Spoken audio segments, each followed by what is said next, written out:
Steph Curry bust their living, you know what? The crowd was chanting MVP. He was having a blast at Kevin Durant's expense. And that's the dude that Kevin Durant could have stayed with because the Warriors certainly wasn't going to let him go. And he left that for this across the river. It's just, I'm so sad, it's hard to put into words how I feel. I just tried for a lengthy period of time, I know. But even now, I can't even, I just don't know what else to say, Swagoo. That's how damn sad I am.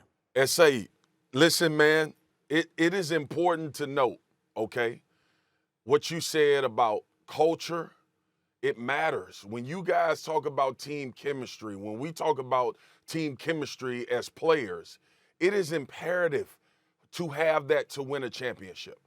That don't mean everybody like each other. That means everybody is on the same page.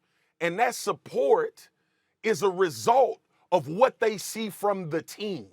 That is how fan bases get rabid. Me and you fight all the time about the Dallas Cowboys fan base. We fight all the time, and we all know how you feel about the fan base.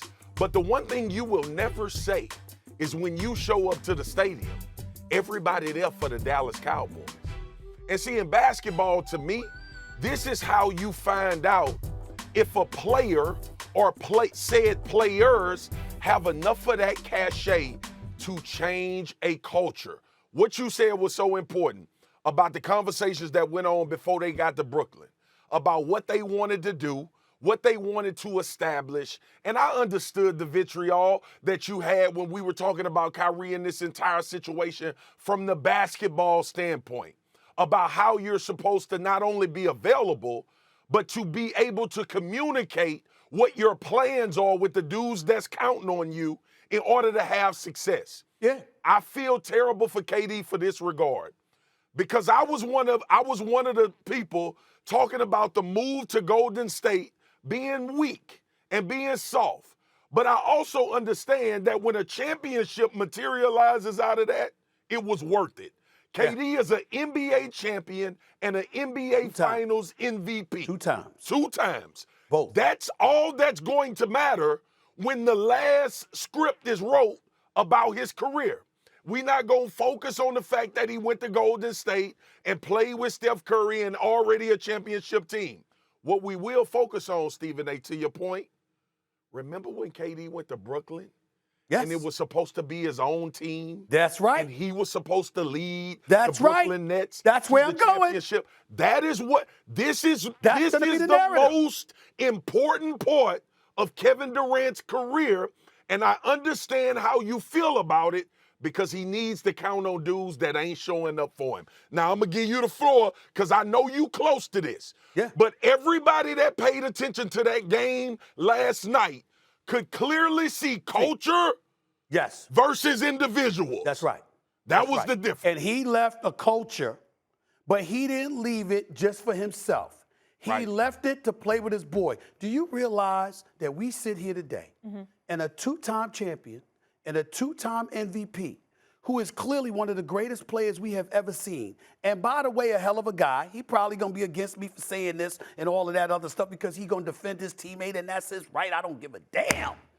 I'm going to tell you what the problem is. Do you realize that as we sit here today, if this continues, Kevin Durant is going to be more known for leaving Steph Curry than joining him?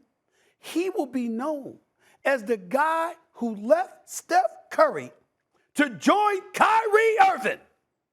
Kyrie Irving betrayed this man, betrayed the organization. I'm going to go a step further. Kyrie Irving has betrayed the game of basketball. You sit there, you see it at arena last night. I ran in, I can't tell you, Molly, Swagoo, how many countless people that I ran into. Didn't want to take the vaccine, wish they didn't have to. You know what I'm saying? Everybody lamenting it, whatever. But in the world that we live in, company to company, industry to industry, arena to arena, team to team, league to league, you got to adjust. This brother says no. After he got these dudes to come to Brooklyn, he has left them hanging. And if there was ever a moment where the Brooklyn Nets desperately, desperately needed Kyrie Irving. It was last night. I know it's a regular season game. But to watch KD, I mean, Steve Nash threw in the towel. I'm at the arena. I'm sitting courtside. Steve Nash threw in the towel, y'all, with 9 minutes left in the game. 9 minutes left in the game. He yanked the starters out, and KD was on the bench, and the crowd started chanting and roaring every time Steph Curry touched the ball because they wanted him to get 40. They ain't in San Francisco. They ain't at the Oracle in Oakland. They were in Brooklyn. In Brooklyn. And they said, KD, Brooklyn Nets, kiss off. We supporting Steph Curry. I mean, I can't believe it. I mean, Stephen, I can't believe the it. show 76 can't believe it. threes so far this season. And listen, sometimes your love needs to be bigger than your pride. And by that, I mean the love of the game. And when we talk about getting the shot and the sacrifice for us, it was the love of our job. We couldn't do it if we didn't get the shot. I would never, ever give Kyrie Irving a long-term contract. He'd get all the money because he deserves his money because he's so skilled. He's so beautiful, marvelous as a player. He deserves nothing more than 1-year deals at a time because he cannot be trusted. He will leave you hanging. That is the message that Kyrie Irving has sent, and the person that needs to accept it is Kevin Durant. Yeah, and Steph Curry leaving the message, I am the MVP. Thanks for watching ESPN on YouTube. For live streaming sports and premium content, subscribe to ESPN+.